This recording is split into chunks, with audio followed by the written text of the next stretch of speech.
Palabras de vida del Gran Maestro.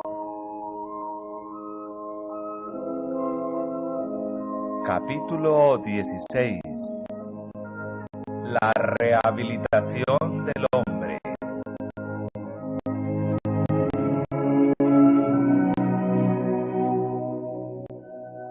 Las parábolas de la oveja perdida, de la moneda perdida y del hijo pródigo presentan en distintas formas el amor compasivo de Dios hacia los que se descarriaron de Él.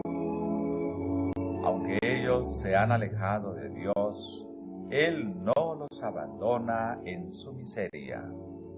Está lleno de bondad y tierna compasión hacia todos los que se hallan expuestos a las tentaciones del astuto enemigo.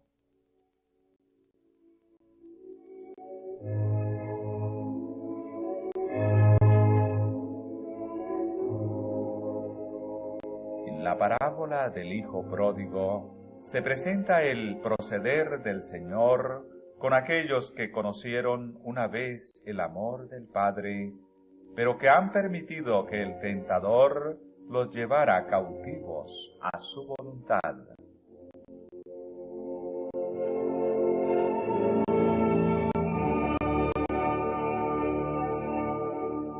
Un hombre tenía 2 hijos, y el menor de ellos dijo a su padre: «Padre, dame la parte de la hacienda que me pertenece». Y les repartió la hacienda. Y no muchos días después, juntándolo todo, el hijo menor partió lejos a una provincia apartada.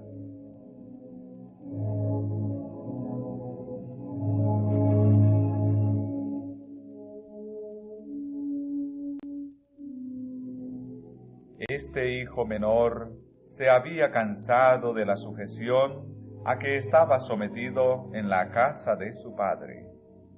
Le parecía que se le restringía su libertad. Interpretaba mal el amor y cuidado que le prodigaba su padre y decidió seguir los dictados de su propia inclinación.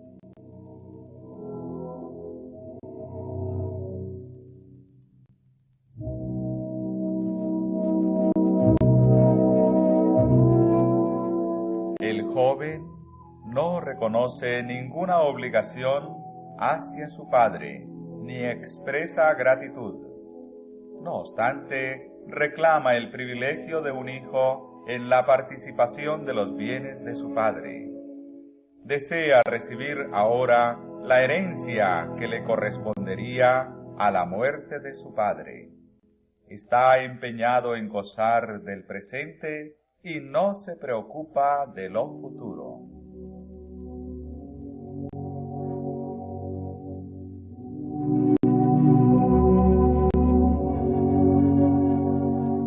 Habiendo obtenido su patrimonio, fue a una provincia apartada, lejos de la casa de su padre. Teniendo dinero en abundancia y libertad para hacer lo que le place, se lisonjea de haber logrado el deseo de su corazón. No hay quien le diga: «No hagas esto, porque será perjudicial para ti», o «Haz esto porque es recto». Las malas compañías le ayudan a hundirse cada vez más profundamente en el pecado y desperdicia su hacienda viviendo perdidamente.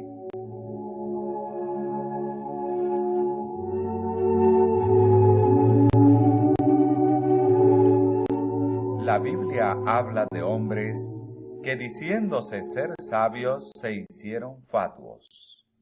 Y este es el caso del joven de la parábola.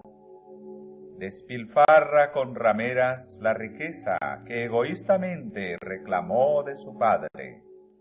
Malgasta el tesoro de su virilidad, los preciosos años de vida, la fuerza del intelecto, las brillantes visiones de la juventud, las aspiraciones espirituales, todos son consumidos en el altar de la concupiscencia.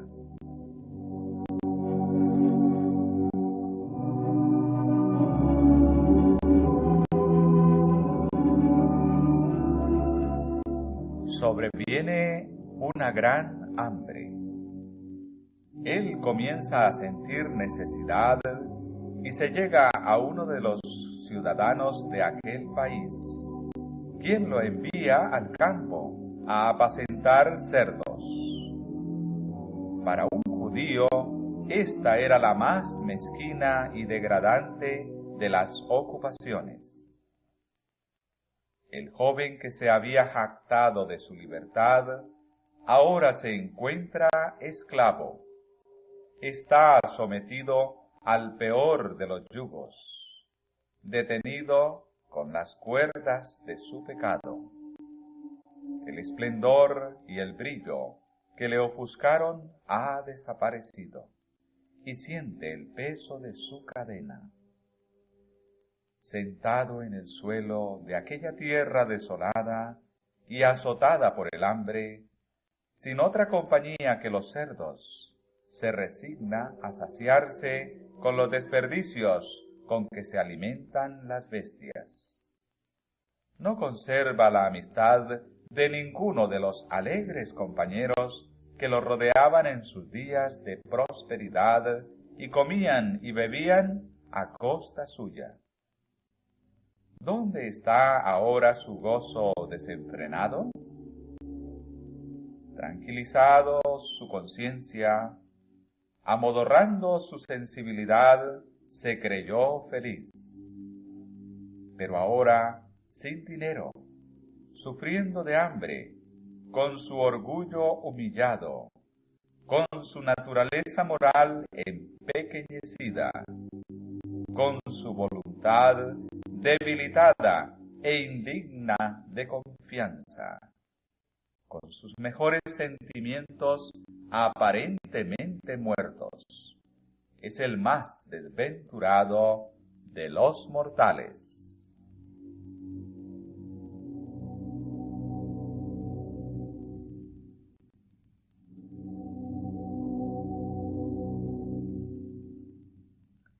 ¿Qué cuadro se presenta aquí de la condición del pecador? Aunque rodeado de las bendiciones del amor divino, no hay nada que el pecador, empeñado en la complacencia propia y los placeres pecaminosos, desee tanto como la separación de Dios. A semejanza del hijo desagradecido, pretende que las cosas buenas de Dios le pertenecen por derecho. Las recibe como una cosa natural, sin expresar agradecimiento ni prestar ningún servicio de amor. Así como Caín salió de la presencia del Señor para buscarse hogar, así como el hijo pródigo vagó por una provincia apartada, así los pecadores buscan la felicidad en el olvido de Dios.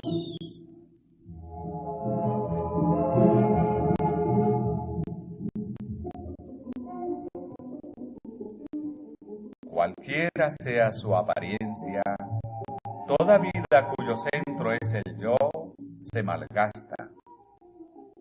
Quien quiera que intente vivir lejos de Dios, está malgastando su sustancia, desperdiciando los años mejores, las facultades de la mente, el corazón y el alma, y labrando su propia bancarrota para la eternidad. El hombre que se separa de Dios para servirse a sí mismo es esclavo de Mamón. La gente que Dios creó para asociarse con los ángeles ha llegado a degradarse en el servicio de lo terreno y bestial. Este es el fin al cual conduce el servicio del yo. Si habéis escogido una vida tal, sabed que estáis gastando dinero en aquello que no es pan y trabajando por lo que no satisface. Llegarán horas cuando os daréis cuenta de vuestra degradación. Solos en la provincia apartada sentís vuestra miseria y en vuestra desesperación clamáis: miserable hombre de mí, ¿quién me librará del cuerpo de esta muerte? Las palabras del profeta contienen la declaración de una verdad universal cuando dice: maldito el hombre que confía en el hombre y pone carne por su brazo, y su corazón se aparta de Jehová. Pues será como la retama en el desierto, y no verá cuando viniere el bien, sino que morará en las securas, en el desierto, en tierra despoblada y deshabitada. Dios hace que su sol salga sobre malos y buenos, y llueve sobre justos e injustos. Pero los hombres poseen la facultad de privarse del sol y la lluvia. Así, mientras brilla el sol de justicia y las lluvias de gracia caen libremente para todos, podemos, separándonos de Dios, morar en las securas en el desierto.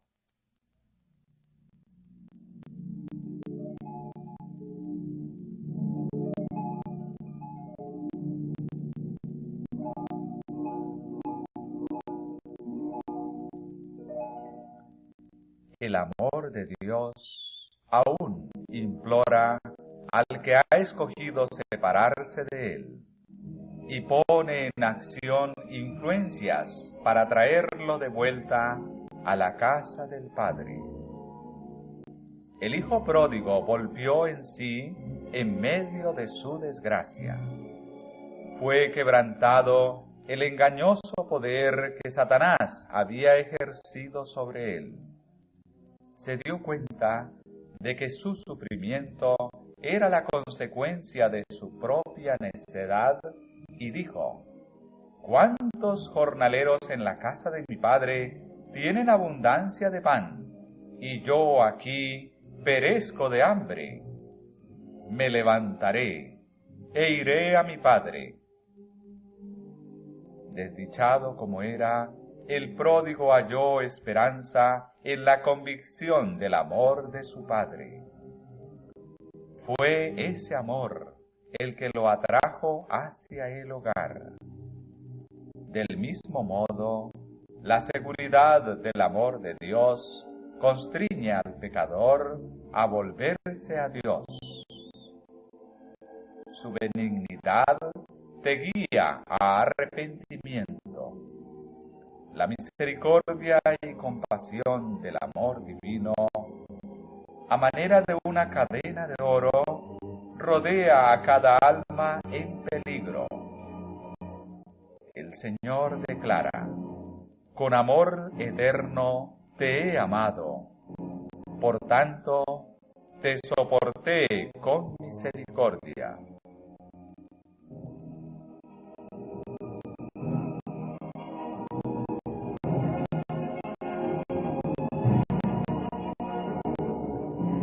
El Hijo se decide a confesar su culpa. Irá al Padre diciendo: Padre, he pecado contra el cielo y contra ti. Ya no soy digno de ser llamado tu hijo. Pero agrega, mostrando cuán mezquino es su concepto del amor de su Padre: hazme como a uno de tus jornaleros.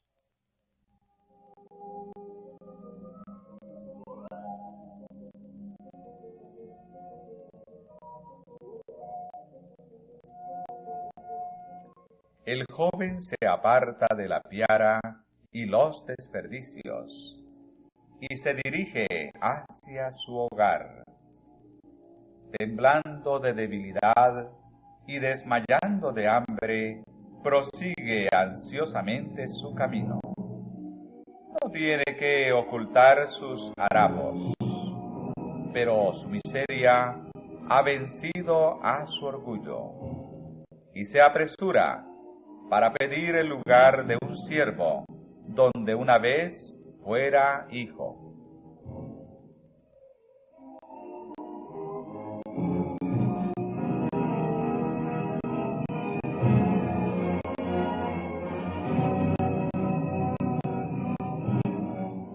Poco se imaginaba el alegre e irreflexivo joven, cuando salía de la casa de su padre, el dolor y la ansiedad que dejaba en el corazón de ese padre. Mientras bailaba y banqueteaba con sus turbulentos compañeros, poco pensaba en la sombra que se había extendido sobre su casa. Y cuando con pasos cansados y penosos toma el camino que lleva a su casa, no sabe que hay uno que espera su regreso. Sin embargo, como aún estuviese lejos, su padre lo distinguió. El amor percibe rápidamente. Ni aún la degradación de los años de pecado puede ocultar al hijo de los ojos de su padre. Él fue movido a misericordia, y corrió, y echóse sobre su cuello, en un largo, estrecho y tierno abrazo.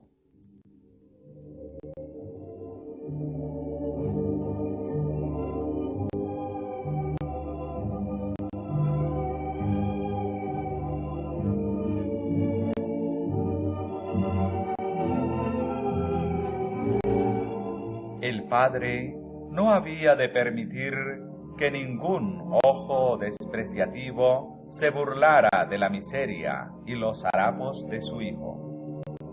Saca de sus propios hombros el amplio y rico manto y cubre la forma exangüe de su hijo. Y el joven solloza arrepentido, diciendo: Padre, he pecado contra el cielo y contra ti, y ya no soy digno de ser llamado tu hijo. El padre lo retiene junto a sí y lo lleva a la casa. No le da oportunidad de pedir el lugar de un siervo. Él es un hijo que será honrado con lo mejor de que dispone la casa, y a quien los siervos y siervas habrán de respetar y servir.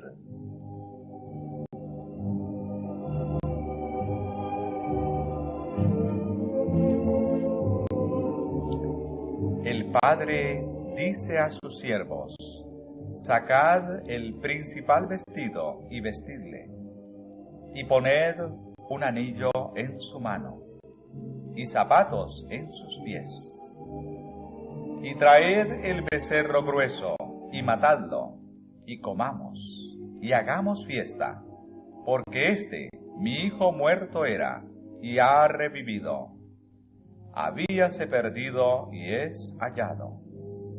Y comenzaron a regocijarse.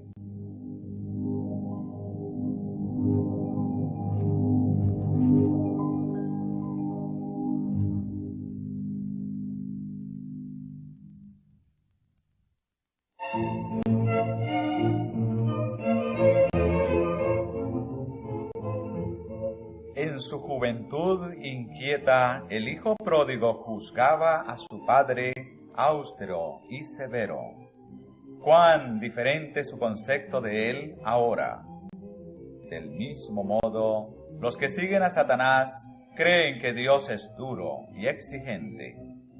Creen que los observa para denunciarlos y condenarlos, y que no está dispuesto a recibir al pecador mientras tenga alguna excusa legal para no ayudarle. Consideran su ley como una restricción a la felicidad de los hombres, un yugo abrumador del que se libran con alegría. Pero aquel cuyos ojos han sido abiertos por el amor de Cristo, contemplará a Dios como un ser compasivo. No aparece como un ser tirano e implacable, sino como un padre que anhela abrazar a su hijo arrepentido. El pecador exclamará con el salmista: como el Padre se compadece de los hijos, se compadece Jehová de los que le temen.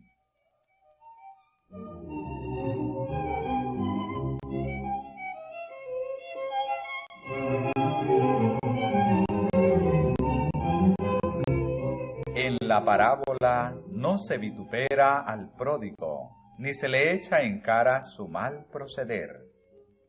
El hijo siente que el pasado es perdonado y olvidado, borrado para siempre. Y así Dios dice al pecador: yo deshice como a nube tus rebeliones, y como a niebla tus pecados. Perdonaré la maldad de ellos, y no me acordaré más de su pecado. Deje el impío su camino, y el hombre inicuo sus pensamientos, y vuélvase a Jehová, el cual tendrá de él misericordia, y al Dios nuestro, el cual será amplio en perdonar.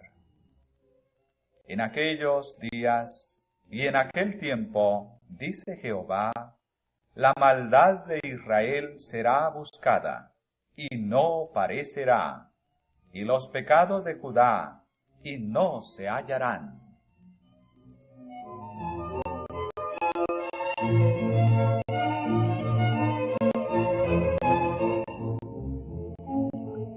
¿Qué seguridad se nos da aquí de la buena voluntad de Dios para recibir al pecador arrepentido? ¿Has escogido tú, lector, tu propio camino? ¿Has vagado lejos de Dios? ¿Has procurado deleitarte con los frutos de la transgresión para hallar tan solo que se vuelven ceniza en tus labios? Y ahora, desperdiciada tu hacienda, frustrados los planes de tu vida y muertas tus esperanzas, ¿te sientes solo y abandonado? Hoy, aquella voz que hace tiempo ha estado hablando a tu corazón, pero a la cual no querías escuchar, llega a ti distinta y clara.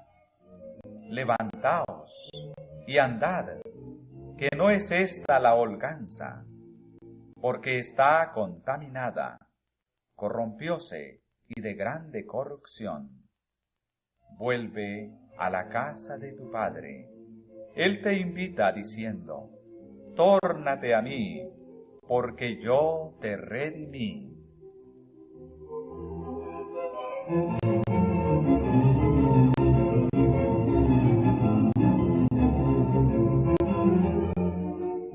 No prestéis oído a la sugestión del enemigo de permanecer lejos de Cristo hasta que os hayáis hecho mejores, hasta que seáis suficientemente buenos para ir a Dios.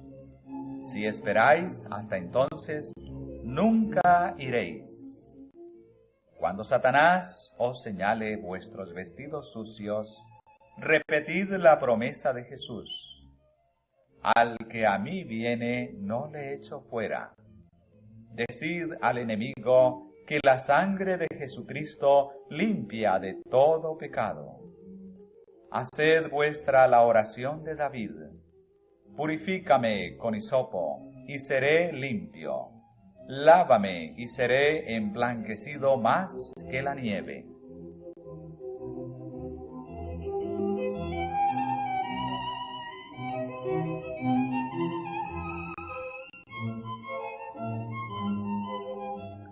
levantaos e id a vuestro Padre.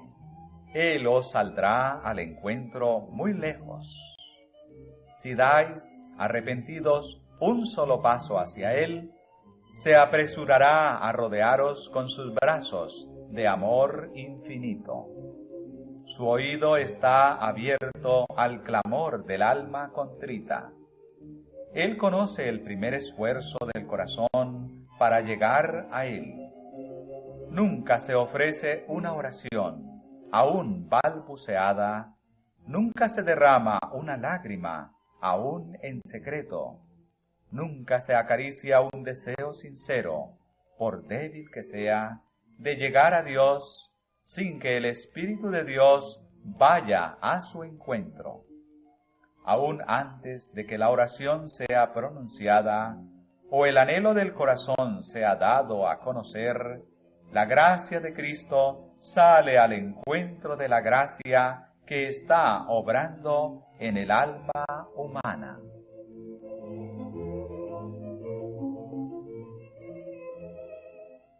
Vuestro Padre Celestial os quitará los vestidos manchados por el pecado.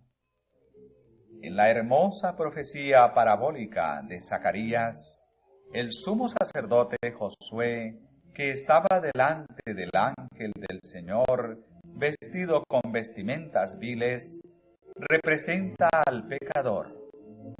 Y el Señor dice: quitadle esas vestimentas viles. Y a él dijo: mira que he hecho pasar tu pecado de ti, y te he hecho vestir de ropas de gala. Y pusieron una mitra limpia sobre su cabeza, y vistiéronle de ropas. Precisamente así os vestirá Dios con vestidos de salud, y os cubrirá con el manto de justicia. Bien que fuisteis echados entre los tiestos, seréis como las alas de la paloma, cubierta de plata, y sus plumas con amarillez de oro.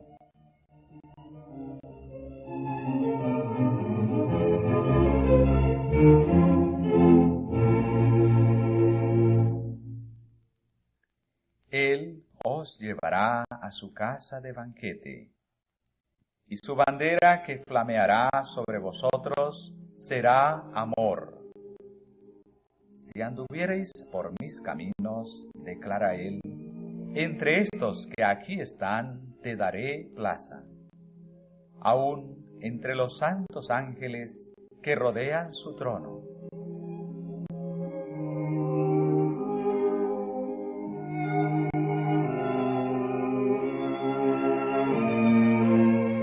Como el gozo del esposo con la esposa, así se gozará contigo el Dios tuyo. Él salvará, gozaráse sobre ti con alegría, callará de amor, se regocijará sobre ti con cantar.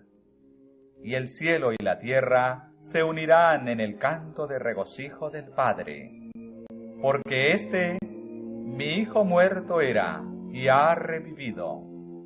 Habíase perdido, y es hallado.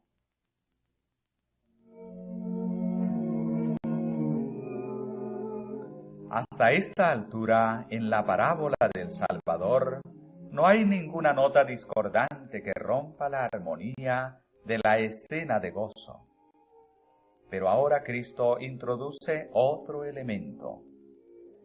Cuando el pródigo vino al hogar, su hijo el mayor estaba en el campo, el cual como vino y llegó cerca de casa, oyó la sinfonía y las danzas.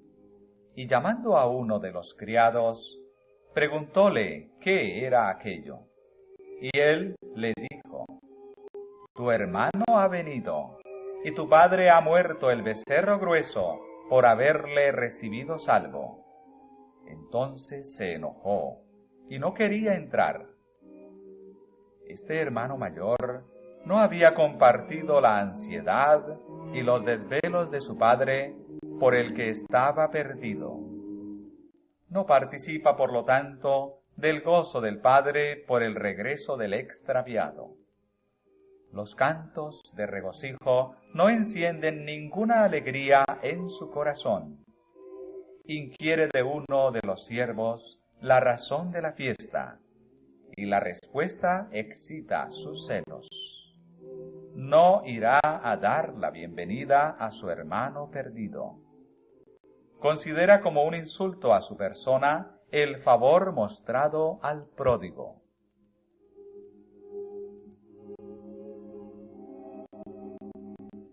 Cuando el padre sale a reconvenirlo, se revelan el orgullo y la malignidad de su naturaleza. Presenta su propia vida en la casa de su padre como una rutina de servicio no recompensado, y coloca entonces en mezquino contraste el favor manifestado al hijo recién llegado. Aclara el hecho de que su propio servicio ha sido el de un siervo más bien que el de un hijo. Cuando hubiera debido hallar gozo perdurable en la presencia de su padre, su mente descansaba en el provecho que provendría de su vida prudente. Sus palabras revelan que por esto él se ha privado de los placeres del pecado. Ahora, si este hermano ha de compartir los dones de su padre, el hijo mayor se considera agraviado. Envidia el favor mostrado a su hermano. Demuestra claramente que si él hubiese estado en lugar de su padre, no hubiera recibido al pródigo, ni aún lo reconoce como a un hermano, sino que habla fríamente de él como tu hijo.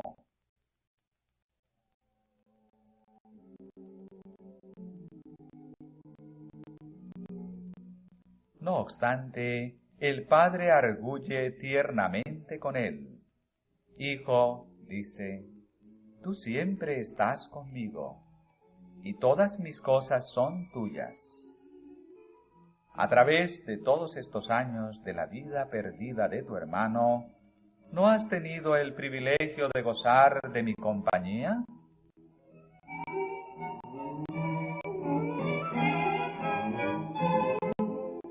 Todas las cosas que podían contribuir a la felicidad de sus hijos estaban a su entera disposición. El hijo no necesitaba preocuparse de dones o recompensas. Todas mis cosas son tuyas. Necesitas solamente creer en mi amor y tomar los dones que se te otorgan liberalmente.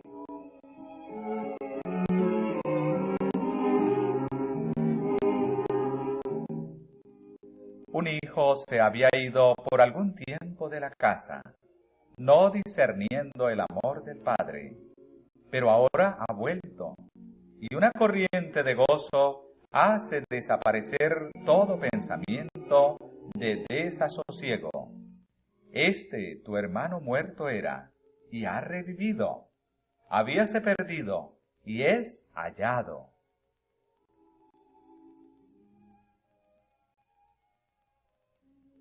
Se logró que el hermano mayor viera su propio espíritu vil y desagradecido. Llegó a ver que aunque su hermano había obrado perversamente, ¿era todavía su hermano? ¿Se arrepintió el hermano mayor de sus celos y de la dureza de su corazón? Concerniente a esto, Cristo guardó silencio, porque la parábola todavía se estaba desarrollando, y a sus oyentes les tocaba determinar cuál sería el resultado.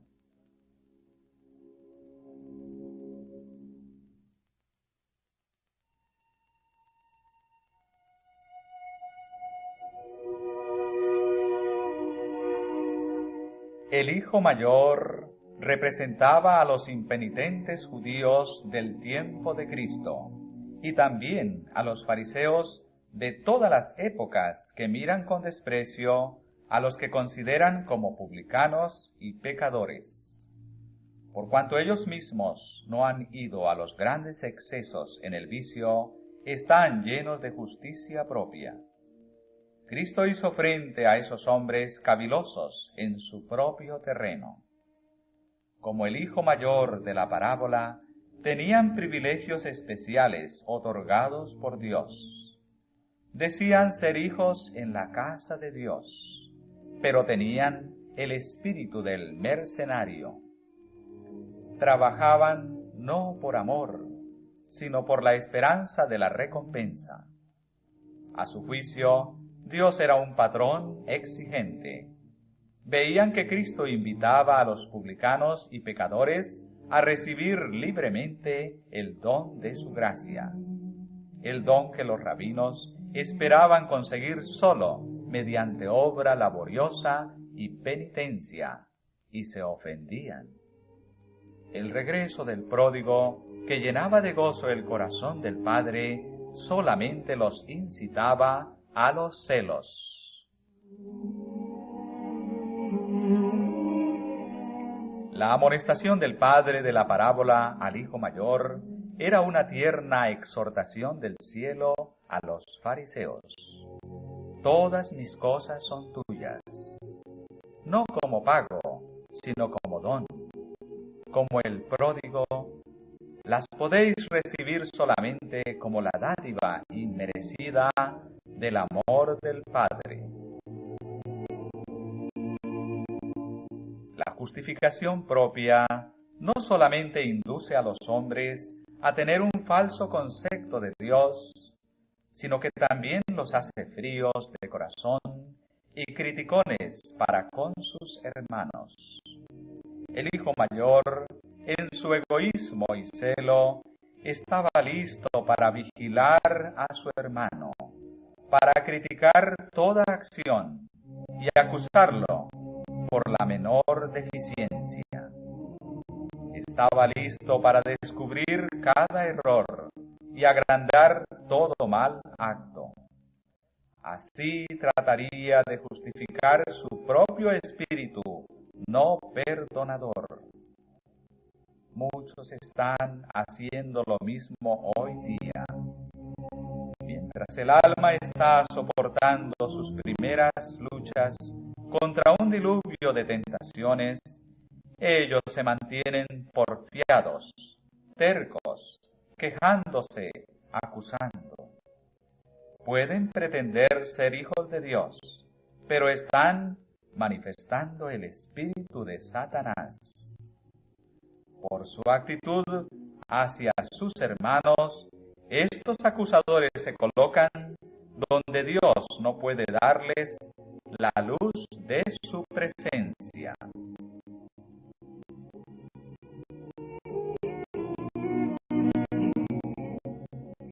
Muchos se están preguntando constantemente: ¿con qué prevendré a Jehová y adoraré al alto Dios? ¿Vendré ante él con holocaustos, con becerros de un año? ¿Agradaráse Jehová de millares de carneros o de 10,000 arroyos de aceite? Pero, oh hombre, él te ha declarado qué sea lo bueno y qué pida de ti Jehová.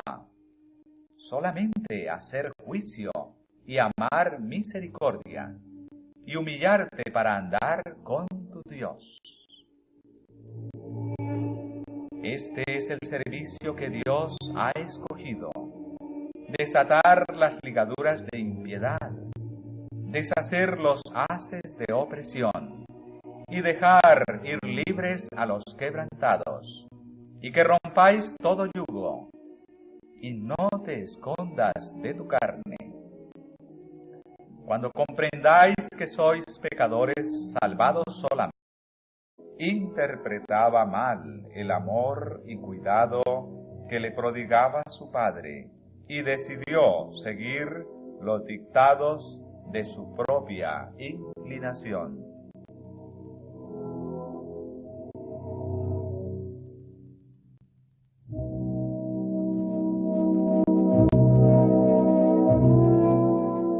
El joven reconoce ninguna obligación hacia su padre, ni expresa gratitud. No obstante, reclama el privilegio de un hijo en la participación de los bienes de su padre. Desea recibir ahora la herencia que le correspondería a la muerte de su padre. Está empeñado en gozar del presente y no se preocupa de lo futuro.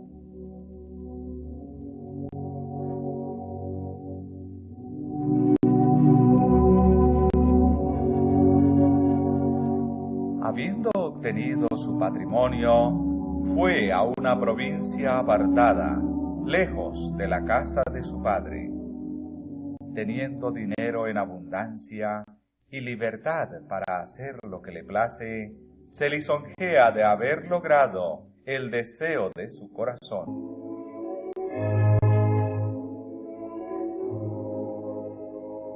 En la parábola del hijo pródigo se presenta el proceder del Señor con aquellos que conocieron una vez el amor del Padre, pero que han permitido que el tentador los llevara cautivos a su voluntad.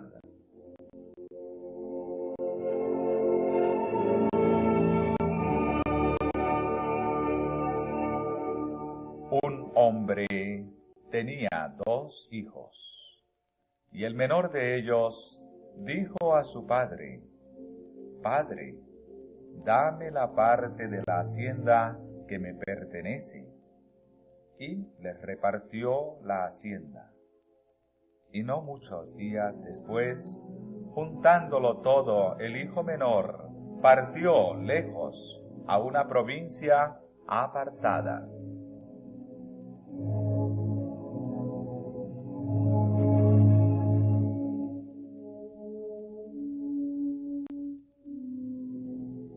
Este hijo menor se había cansado de la sujeción a que estaba sometido en la casa de su padre. Le parecía que se le restringía su libertad. No hay quien le diga: «No hagas esto, porque será perjudicial para ti», o «Haz esto porque es recto». Las malas compañías le ayudan a hundirse cada vez más profundamente en el pecado y desperdicia su hacienda viviendo perdidamente.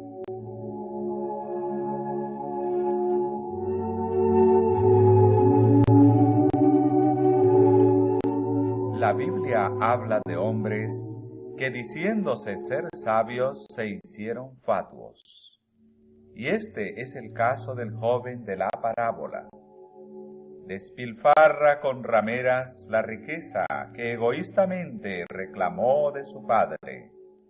Malgasta el tesoro de su virilidad, los preciosos años de vida, la fuerza del intelecto, las brillantes visiones de la juventud, las aspiraciones espirituales, todos son consumidos en el altar de la concupiscencia.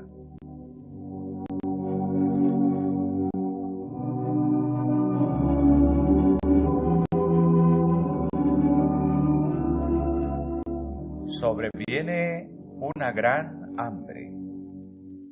Él comienza a sentir necesidad y se llega a uno de los ciudadanos de aquel país, quien lo envía al campo a apacentar cerdos. Para un judío, esta era la más mezquina y degradante de las ocupaciones. El joven que se había jactado de su libertad, ahora se encuentra esclavo. Está sometido al peor de los yugos, detenido con las cuerdas de su pecado. El esplendor y el brillo que le ofuscaron ha desaparecido y siente el peso de su cadena. Sentado en el suelo de aquella tierra desolada y azotada por el hambre, sin otra compañía que los cerdos, se resigna a saciarse con los desperdicios con que se alimentan las bestias.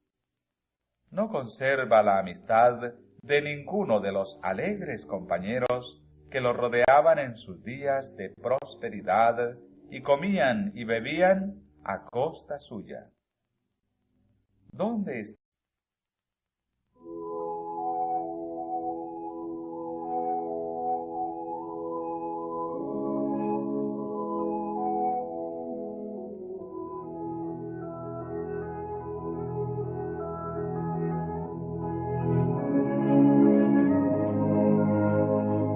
Palabras de vida del Gran Maestro.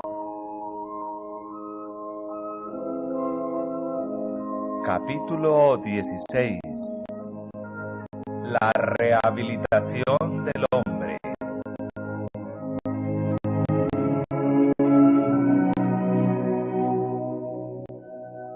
Las parábolas de la oveja perdida, de la moneda perdida y del hijo pródigo presentan en distintas formas el amor compasivo de Dios hacia los que se descarriaron de Él.